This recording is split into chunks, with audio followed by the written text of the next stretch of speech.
বাড়িতে মেহমান আসছিল পরপর 2 দিন।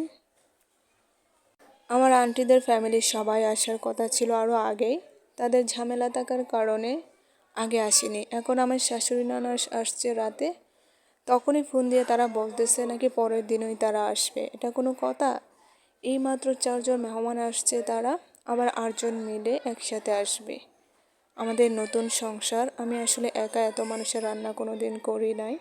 এর আগেও আমি তাদের দাওয়াত করে খাইয়েছি, আমার আন্টি সেগুলো রান্না করেছিল।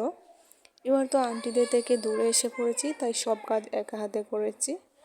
ফাতিহার একটা অভ্যাস কারো কোলে যায় না, তাকে নিয়ে একা হাতে গরুর মাংস, রোস্ট, ডিম ভুনা, মাছ ভুনা, আলু ভাজি, সব রকমের আইটেম করেছি।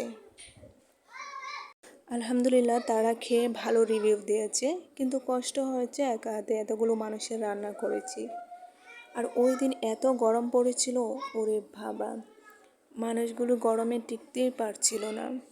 যদিও কারেন্ট ছিল, কিন্তু এত গরমে এসব কিছু খাওয়া যায় নাকি? সবগুলোর ভিডিও করতে পারি নাই, অল্প কিছু ভিডিও করেছি, তাই শেয়ার